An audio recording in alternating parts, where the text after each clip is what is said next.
Saya sering didolani KUA itu. Itu rata-rata ya didikan kiai.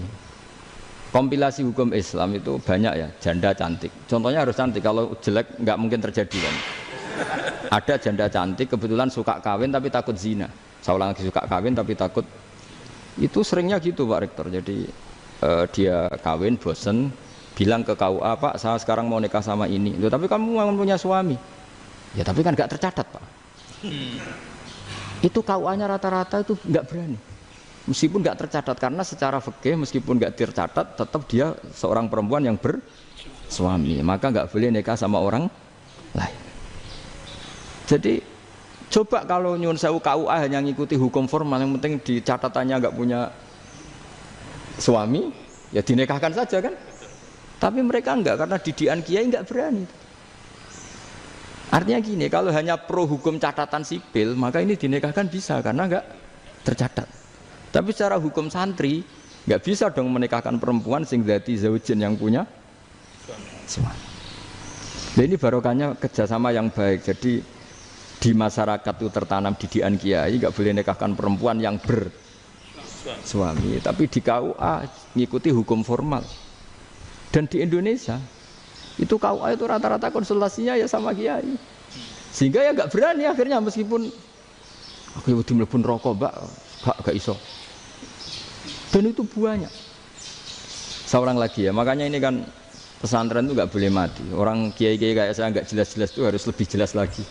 Karena ini yang on time, yang online, yang siapa saja bisa tanya. Saya itu SMS saya itu nggak punya HP WA. HP jadul itu SMS-nya tiap hari entah berapa. Orang yang tanya dari Kalimantan, dari Aceh. Gus di kampung saya ada masjid 2 itu yang Samana, ada yang dari orang perkotaan. Gus di perumahan baru ada masjid, yang Jumatan baru orang 12, sah enggak? Ya langsung saya jawab, sah. Dalilnya ini. Ya sudah. Nah, tapi kata Imam Syafi'i gini, harus orang 40, itu madzhab Syafi'i, dalam madzhab yang lain gini-gini. Itu kalau tanya rektor itu kan ribet. Masuk ajudan dulu, asisten dulu, panjang.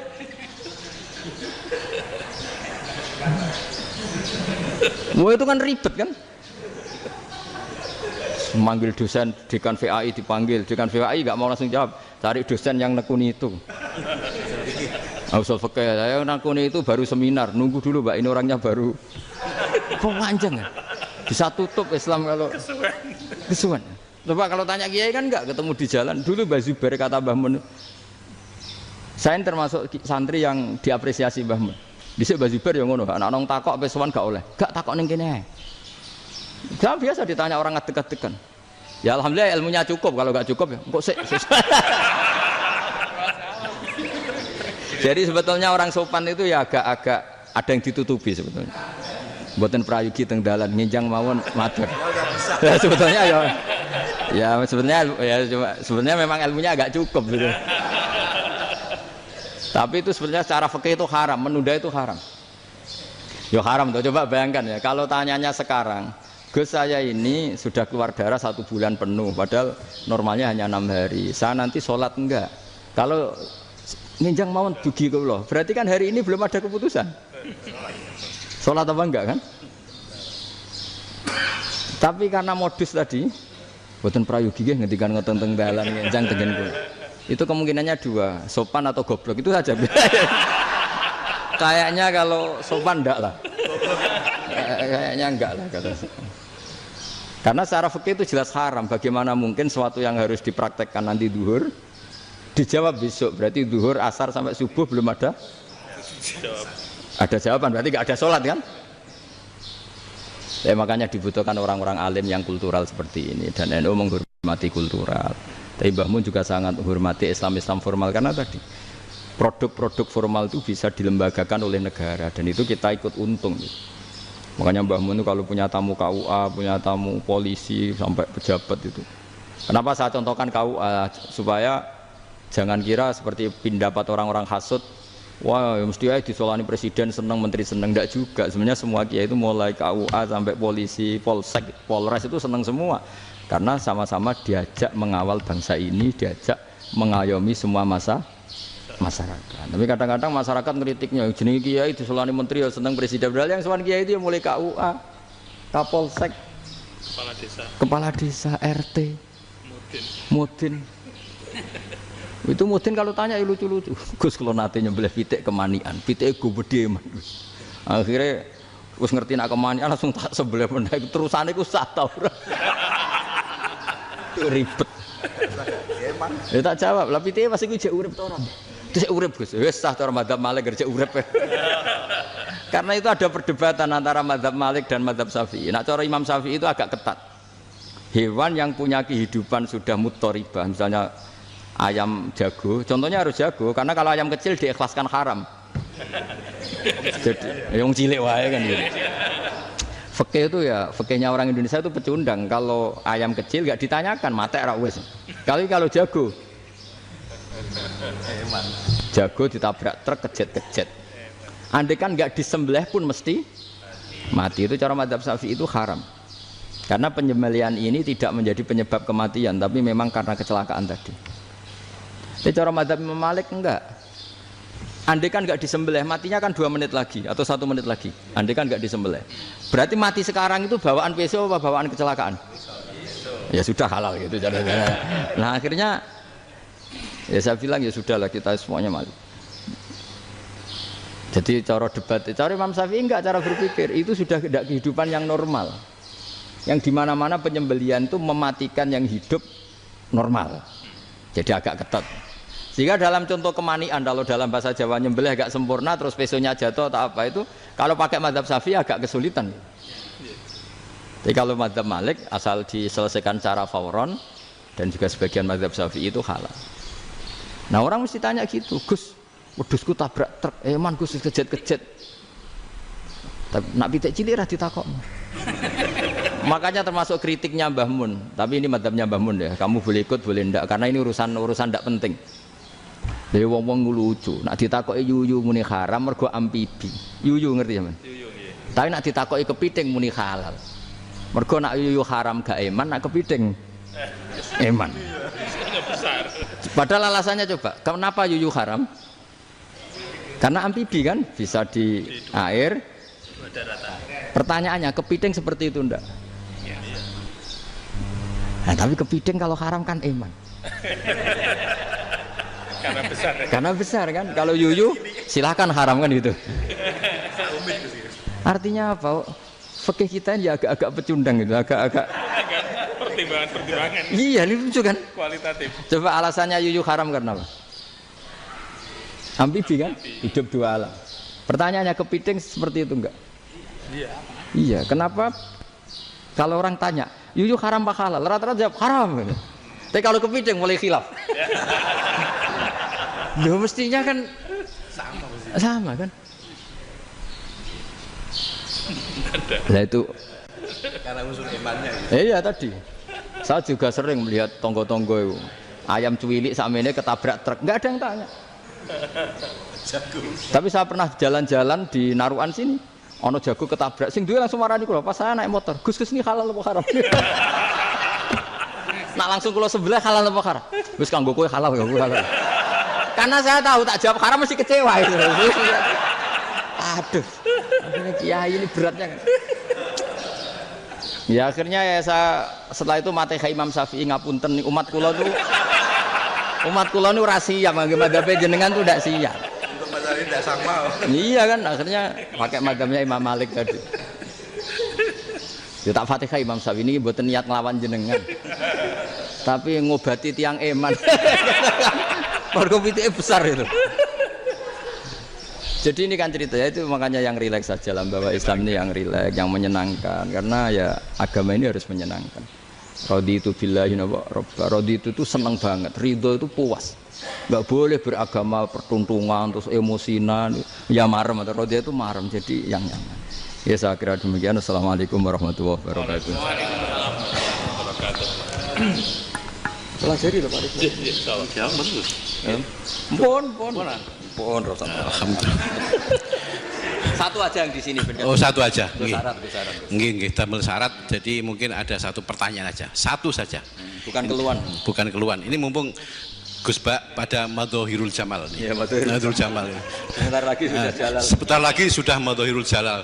Jadi gak kena ditakoni. Monggo setunggal mawon. Mikir. Ya, Pak. Ini ambil. Nggih. Ampun dawa-dawa terus ya, Gus. Ya jagal-jagal ya. Assalamualaikum warahmatullahi wabarakatuh. Saya Fadil, alumni Unisma yang kuliahnya paling lama. Oh, ya. Masih di jalanan. Gus, pertama saya muhibin jenengan ngikuti 3 tahun terakhir kayaknya.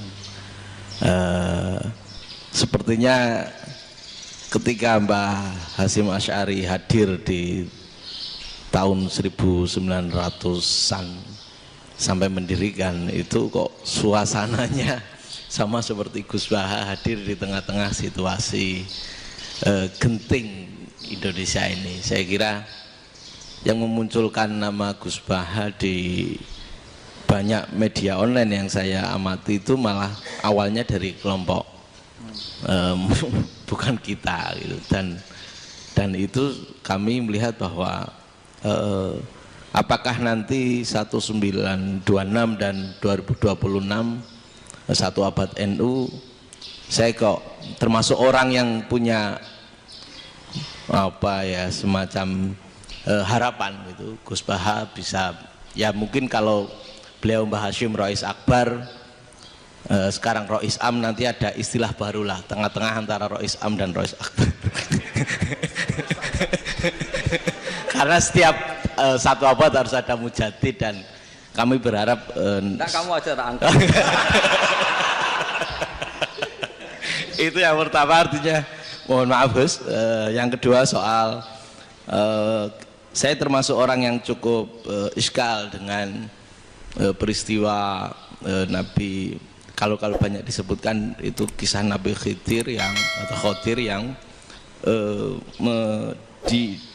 dari 3 cerita itu hanya satu cerita yang saya masih agak bingung soal di situ anak kecil itu pakai kalimat, kalau di Al-Quran itu pakai kotala, jadi pakai anak kecil itu dibunuh seperti itu.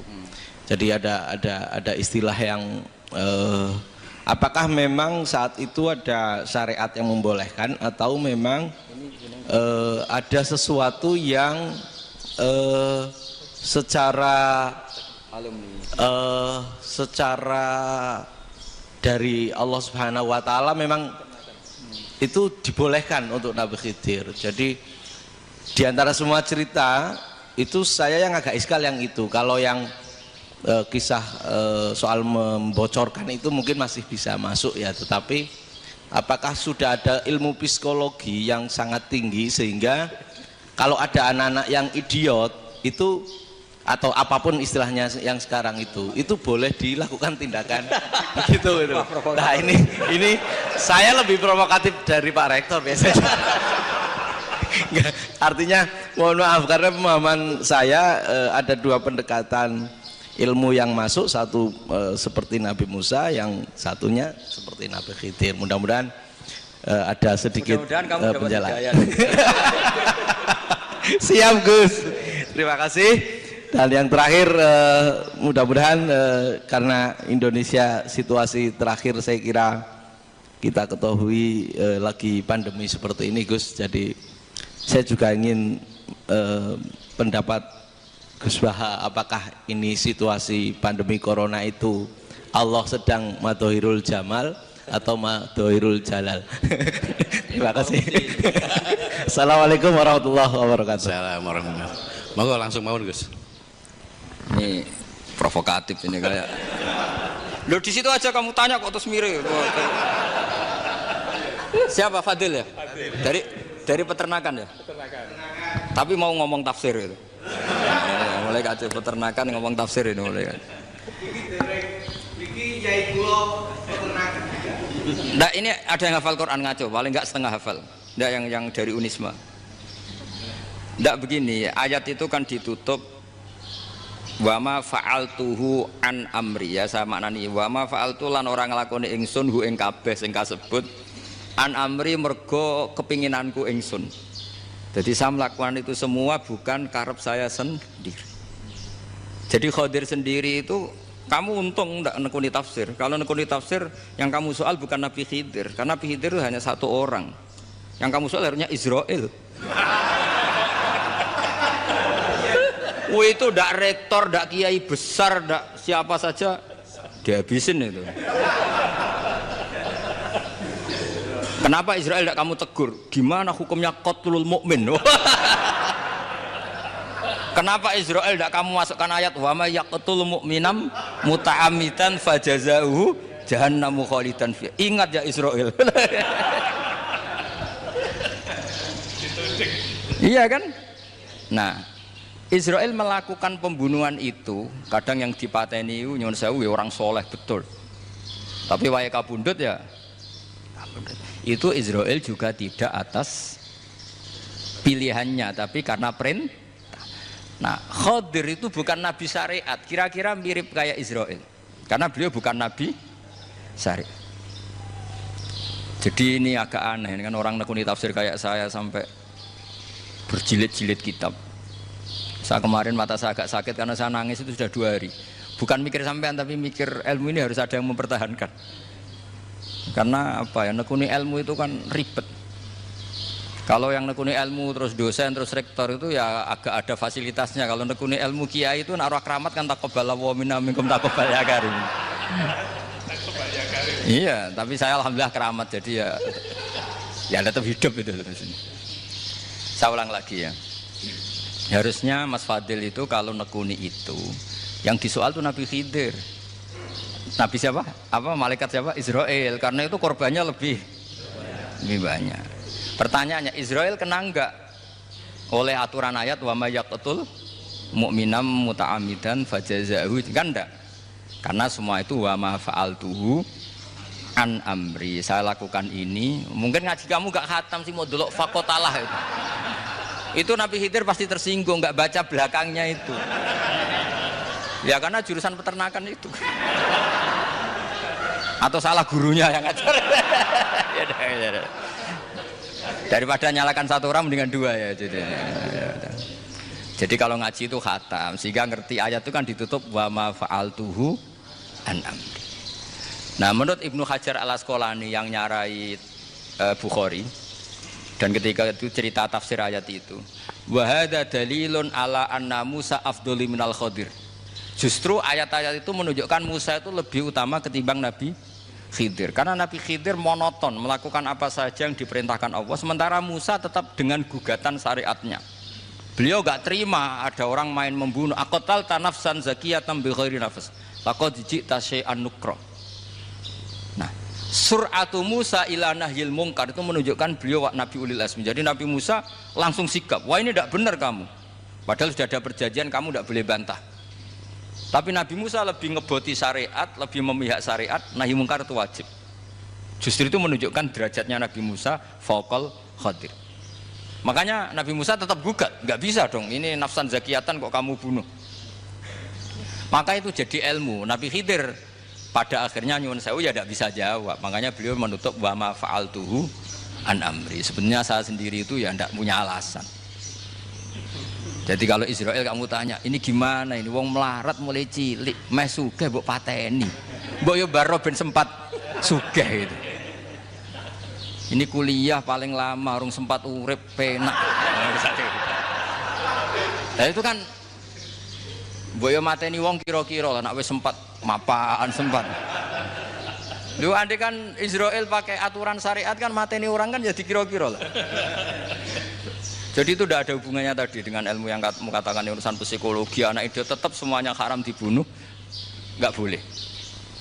Ya jadi tetap, makanya ini pentingnya ngaji khatam itu tadi. Jadi pada akhirnya Nabi Khidir itu ada punya alasan, hanya ngendikan wa ma fa'altuhu an amri. Pada akhirnya yang paling pokok yaitu semua ini saya lakukan, saya sendiri itu tidak tahu karena perintah. Jadi untung kamu nggak nyual Israel. Kalau nyual diinjem ribet kan. Ini orang tadi pas seminar Gus Bak ngeritik saya. Wah. Jadi itu pinter kamu. Yang kamu soal Nabi Khidir. Jadi enggak itu. Ya kalau nyual Israel resiko tinggi. Tapi yang jelas gitu ya, makanya tradisi pesantren seperti ini harus terus karena yang punya tradisi khatam. Saya tuh kalau ngaji kitab tidak khatam tuh tersiksa karena tadi kadang-kadang yang depan-depan tuh tidak jawabannya di belakang ya tadi wa ma fa'altuhu an'am. Dari kata wiru malam tasti alaihi sobro. Jadi ya sudah kira-kira seperti itu. Wajar kamu tidak sabar, wajar kamu tidak itu. Memang saya sendiri sebenarnya juga paham itu. Jadi ya, cara bahasa Jawa deh.